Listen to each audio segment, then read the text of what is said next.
nabiga calayhi salaatu wasalaam oo safara ayaa nin acraabiya ku soo baxay. ninkii acraabigaaba soo dhoweeyey si fiican buu waa marti soore. dabeetana nabigu calayhi salaatu wasalaam hadday ciidiyad ku yeelato wuu abaalgudi jiray. ma jirta cid nebi maxamed wax tartay oo aanu isku dayin waxa ugu badan inuu taraa. abaallaawa ma ahay nebigu calayhi salaatu wasalaam. cid kastoo yad ku leh abaal ku leh wuu abaalgudi jiray. markuu arkay ninkan marti sooray buu wuxuu ku yidhi ii ballan qaad inaad noo imanayso, noo kaalay buu ku yidhi, madiina igaga daba kaalay oo ku abaalgudayaaye. waa iska tegey nebigu calayhi salaatu wasalaam. meeshii markuu tegey ayuu madiine kaga daba tegey. madiine markuu yimi buu nebigu soo dhoweeyey. kadibna nebigu wuxuu ku yidhi sal waxaad doonto i weydii, maanta wax i weydiiso. ninkani waa nin reer miyiya. hanka ninka baadiye joogaana inta badan dee inaha uu la nool yahay buu qofku la han yahay. dabeetana wuxuu yidhi waxaan rabaa hal aan fuulo oo weliba irmaan bay riwaayaadka qaarkood tilmaamayaan. riwaayaadka qaarkoodna waxay tilmaamayaan iyo ceesaamo aan maallo, xoogaa adhiyo irmaan iyo neef geelo aan fuulo. dabeetana siiya buu yidhi nebigu calayhi salaatu wasalaam.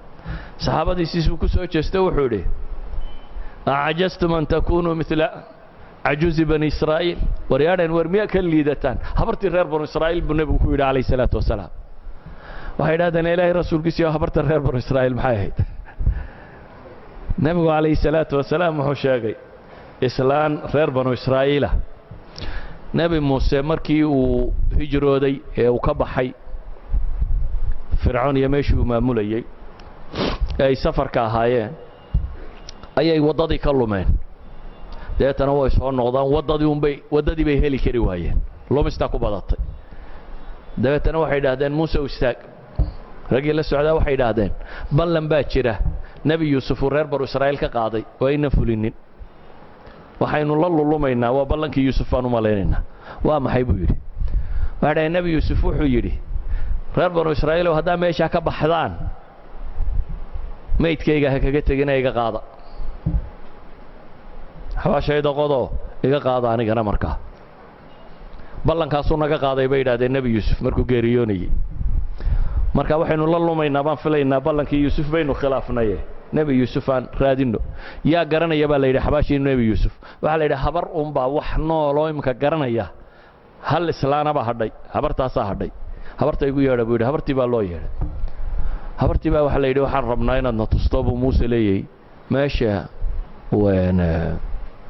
xabaashii nebi yuusuf. waxay tidhi xukumkayga hallay siiyo oo waa maxay? inaan jannada kugu raaco, jannada kula gala bay tidhi nebi muusew.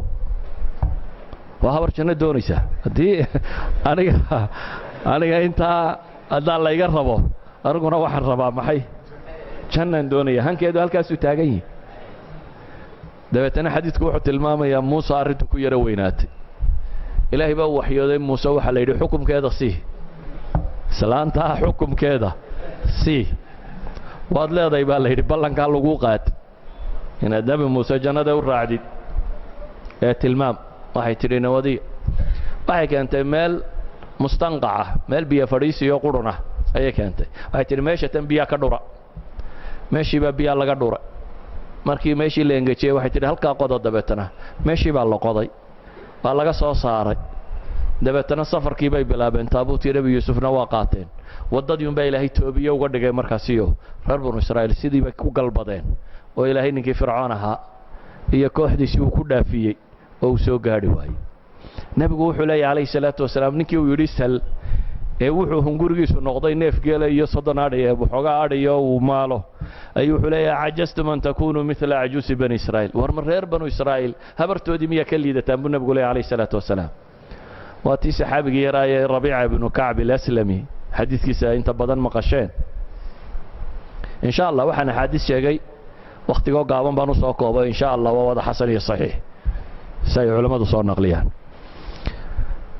rabiica ibnu kacb alaslami saxaabi yar buu ahaa dhallinyaro ah laakiin wax mahaysatada ka mid ah ahlu sufaha sufadu waa masaajidkii nebiga xagga dambe berandu ku lahaa ay hadhsadaan saxaabada aan guri iyo waxba toona magaalada ku lahayn ee iska baahan ee halkoodaa seexdaan oo hadhsadaan ragga halkaa joogo ka mid ahaa nin dhallinyaraana wuu ahaa wuxuu jeclaystay inuu nebiga u adeego dabeetana albaabka nebigu seexan jiray intuu kabaha nebiga soo diyaariyo iyo weysadiis iyo waxa intuu soo diyaariyo ayuu albaabka nebiga seexan jiray calayhi salaatu wasalaam wuxuu leeyahay nebigu inuu gamay waxaan ku garan jiray markaan tasbiixda maqli waayo inta uu nebigu soo jeedo wardigun baa bixi jiray buu leeyahay subxaana alladiisaan maqli jiray nebigu inuu gamay wuxuunba calaamadii ahaan jirtay buu yidhi marka aan maqli waayo tasbiixda ayaan garan jiray buu yidhi inuu nebigu gamay calayhi salaatu wasalaam markuu nebigu tooso ee is idhaahdo bax oo kaadi iyo xaajo tag ayaan soo boodaayo waxaan la diyaarahay buu yidhi labadii kabood iyo weysadii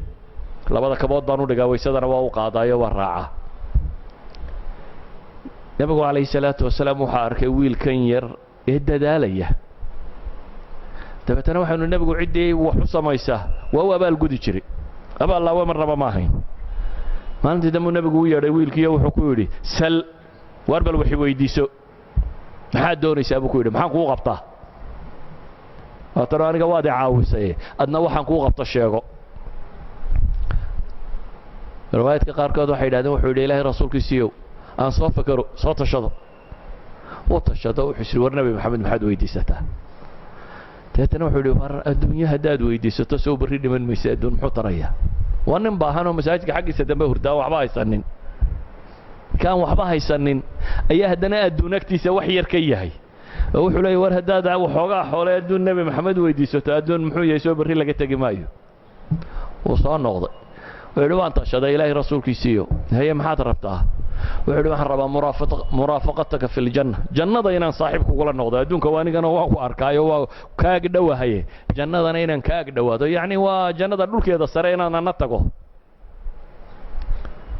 riwaayadka qaarkood nebigu wuxuu yidhi war yaa kugula soo teliyey tala nin yar ka weyn dee tani tala nin yar ka weyn yaa kula soo teliyey buu ku yidhi wuxuu yidhi cidna adduunkaan arko dee adduunku markaan arkay inaanu wax nafla ahayn ayaan sidhi buhi nebi maxamed ha ka hadhin ee aakhiro jannada xagguu tago in alla ku geeyo weydii awa hayra daalik buu nebigu haddana yidhi war waxaan ta ahayn may weydiinaysaa jannada ilaahay ba hayee bal wax kaloo un waxuun may weydiisanaysaa may buu yidhi anugu intaasaan rabaa nebigu calayhi salaatu wasalaam markaasi wuxuu ku yidhi haddaba acinnii calaa kasrati sujuud bal haddaba adna igula dadaal oo igu gargaar sujuud badni salaadda inaad badiso adna bal dadaal annaan ilaahay kuu baryo subxaana wa tacaala